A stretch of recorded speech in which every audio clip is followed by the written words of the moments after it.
La octava etapa de la Vuelta a España 2025 arrancaba con un guión que parecía escrito de antemano, una jornada llana entre el pelotón y los velocistas, con Zaragoza esperando un final masivo. Era, en teoría, un día de transición antes de que la alta montaña volviera a poner a los favoritos contra las cuerdas. El ambiente en la salida era de calma, con corredores bromeando y rodando relajados, sabiendo que la batalla final sería de pura velocidad. Sin embargo, como ocurre siempre en la Vuelta, no tardaron en aparecer los valientes dispuestos a probar suerte desde lejos. Apenas transcurridos unos kilómetros, 3 ciclistas españoles decidieron darle color a la jornada: Sergio Samitier, del Cofidis, Joan Bou, del Caja Rural, y José Luis Faura, del Burgos Burpelet BH. Los tres lanzaron un ataque coordinado a 162 kilómetros de meta y con rapidez lograron consolidar una pequeña diferencia. El pelotón, consciente de que la etapa estaba destinada al sprint, no mostró oposición. El margen comenzó a crecer con facilidad. Primero superó el minuto, después los 2, y en cuestión de kilómetros la ventaja rondaba ya los 3 minutos. Poco después llegó incluso a los 4, confirmando que el grupo principal iba a dejarles protagonismo. Era, a fin de cuentas, el clásico escenario de la fuga controlada, ciclistas luchando por la visibilidad, por aparecer en las cámaras y dar presencia a sus equipos en una etapa que, salvo milagro, no les ofrecería opciones de triunfo. Con la escapada bien asentada, la carrera entró en un terreno de calma tensa. El pelotón rodaba cómodo, con los equipos de velocistas bien organizados desde atrás, vigilando que la diferencia no se descontrolara. Entre ellos el Alpecin de Seuning, de Jasper Philipsen, y el Israel Premier Tech de Ethan Vernon, los dos grandes favoritos al triunfo en Zaragoza. Mientras tanto, el líder de la Vuelta, Thorstein Train, disfrutaba de un día sin sobresaltos, protegido por sus compañeros del Bahrain Victorious. Todo apuntaba a que sería una jornada sin sobresaltos mayores, pero eso no quitaba mérito a los 3 españoles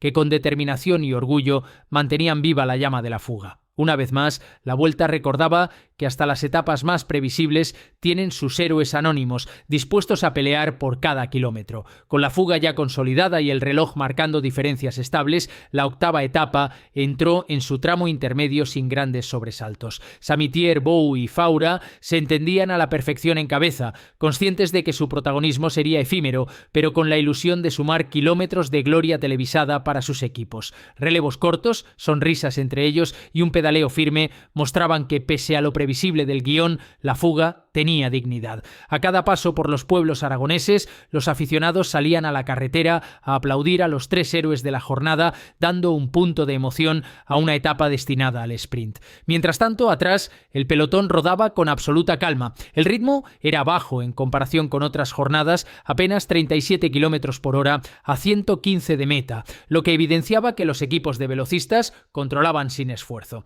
El Alpecin de Seuning, con varios hombres trabajando desde el inicio, asumía la responsabilidad principal de marcar el paso. Jasper Philipsen, su joya para el sprint, no podía dejar escapar una oportunidad como esta en una llegada que conocía bien y donde ya había vencido en el pasado. El Israel Premier Tech, con Ethan Vernon como referencia, se sumaba al control, demostrando que tenían ambición de disputar la victoria. Y mientras tanto, Lidl Trek vigilaba con Mads Pedersen, siempre competitivo en llegadas masivas. Entre tanto control, el Bahrain de Thorstein Train se limitaba a cumplir su rol de líder de la clasificación general, mantener a su jefe de filas protegido y evitar riesgos innecesarios. El maillot rojo disfrutaba de un día plácido, uno de esos que cualquier líder agradece en una gran vuelta, con pocas tensiones y la tranquilidad de saber que la montaña volvería a ser el gran juez al día siguiente. El margen de la fuga, que llegó a rozar los 4 minutos, comenzó a estabilizarse en torno a los 3 minutos y medio. Era evidente que el pelotón tenía todo bajo control,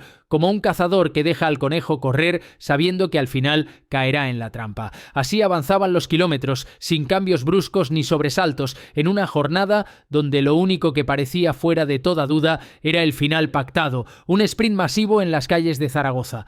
La calma que dominaba el pelotón en la primera mitad de la jornada empezó a transformarse a medida que los kilómetros hacia Zaragoza iban cayendo. La carretera, con tendencia descendente en algunos tramos y un viento favorable que empujaba por detrás, invitaba a rodar cada vez más rápido. De la parsimonia inicial, con medias de apenas 37 km por hora, se pasó a un ritmo mucho más vivo. A 81 km de la llegada ya se circulaba a 39 km por hora y poco después la velocidad se disparó disparó por encima de los 50 km por hora. Era la señal inequívoca de que el pelotón había comenzado a ajustar la diferencia. Los equipos de velocistas, conscientes de que no podían dar demasiada vida a la fuga, empezaron a poner toda la carne en el asador. Alpecin endureció el paso con varios hombres marcando un ritmo demoledor, mientras Israel Premier Tech movía sus piezas en torno a Ethan Vernon. Lidl-Trek, por su parte, también asomaba con Pedersen, que aunque no partía como máximo favorito, quería reforzar su liderato en la clasificación por puntos. El punto de máxima tensión intermedia llegó en el sprint bonificado de Peñaflor, a 40 kilómetros de meta.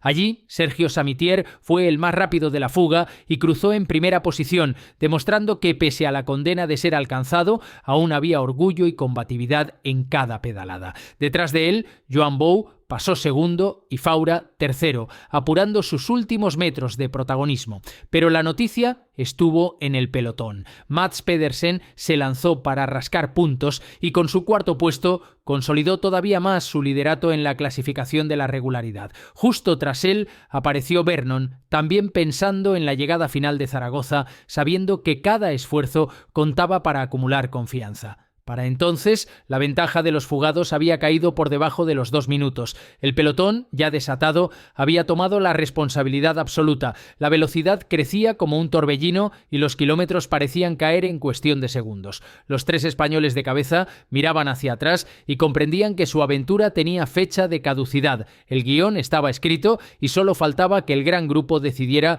cuándo poner el punto final a la fuga. La recta final hacia Zaragoza fue el tramo donde la lógica de la carrera terminó de cumplirse. La fuga española, que tanto había animado la jornada, comenzó a resquebrajarse bajo la presión del pelotón. Primero fue José Luis Faura quien cedió, incapaz de seguir el ritmo de Samitier y Bou. El joven del Burgos, Burpelet BH, había aguantado con valentía, pero el cansancio acumulado terminó por pasarle factura. Sus compañeros de aventura resistieron algo más, manteniendo viva la ilusión durante unos kilómetros adicionales, aunque el reloj marcaba con crudeza la cuenta atrás. A 22 kilómetros de la meta, la diferencia había bajado a menos de 30 segundos y era cuestión de tiempo que todo se reagrupara. La captura definitiva se produjo poco después, a 16 kilómetros de la llegada. Samitier y Bou, últimos supervivientes de la fuga, fueron absorbidos por un pelotón que ya rodaba lanzado, preparando el inevitable desenlace al sprint. El público de Zaragoza, que esperaba con expectación la llegada, recibió con aplausos a los escapados por su valentía,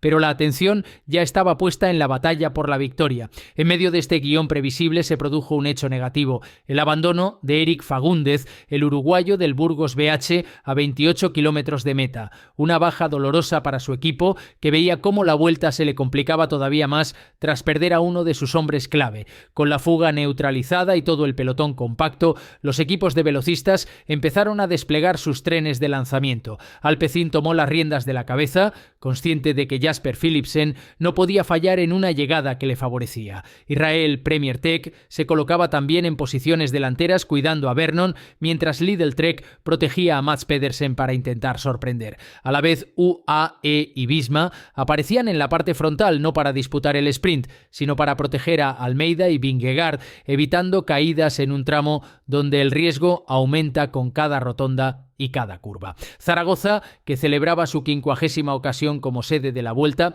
se vestía de fiesta. Las calles abarrotadas de aficionados ofrecían el marco perfecto para un final de pura velocidad. La neutralización de la fuga solo era el preludio. Lo mejor estaba a punto de llegar. El desenlace en Zaragoza cumplió a la perfección el guión escrito desde la salida, un sprint masivo en el corazón de la ciudad maña. Con la fuga neutralizada y todos los equipos lanzados, la tensión en el pelotón era máxima. Cada escuadra con velocistas se colocaba en cabeza, organizando sus trenes en busca de la mejor posición para la volata. Alpecin de Zeuning desplegaba su maquinaria con un bloque sólido que arropaba a Jasper Philipsen. Israel Premier Tech no se quedaba atrás protegiendo a Vernon, mientras Lidl-Trek intentaba colocar a Mads Pedersen en la mejor rueda posible. A medida que se acercaban los últimos kilómetros, la velocidad superaba los 60 kilómetros por hora, con un pelotón estirado al máximo y cualquier error pagándose carísimo. Los corredores de la general, como Vingegaard, Almeida o Ciccone, permanecían atentos, arropados por sus equipos, para no perder segundos ni arriesgar más de lo necesario en un final caótico. El paso por las calles de Zaragoza, repletas de aficionados, ofrecía un ambiente espectacular, con la ciudad viviendo por enésima vez vez la emoción de la vuelta. El sprint intermedio ya había mostrado que Pedersen estaba con ganas, pero el desenlace sería otro cantar. En los metros finales, Alpecin trabajó a la perfección. Sus lanzadores llevaron a Philipsen en bandeja hasta la recta definitiva con un lanzamiento impecable que le permitió salir desde una posición ideal. Izan Vernon intentó sorprender por la parte derecha de la calzada, pero le faltó fuerza para rematar. Mads Pedersen, fiel a su estilo, trató de remontar en los últimos metros, pero se encontró con un Jasper Philipsen intratable. El belga sacó toda su potencia y con un golpe de riñón en la línea de meta se adjudicó la victoria en Zaragoza. Una victoria más para su colección en grandes vueltas que confirma su condición de uno de los mejores sprinters del mundo. Vernon terminó segundo y Pedersen tercero, completando un podio de enorme nivel en una llegada rápida y técnica. La etapa, considerada de transición, cumplió lo previsto: fuga animada, pelotón controlador y victoria de un velocista. Para los favoritos de la general fue un día tranquilo, sin sobresaltos, antes de que la montaña vuelva a dictar sentencia. La Vuelta 2025 sigue su camino y tras el espectáculo de velocidad en Zaragoza, llega el momento de volver a mirar hacia arriba. Las cumbres esperan y con ellas la verdadera batalla por el maillot rojo.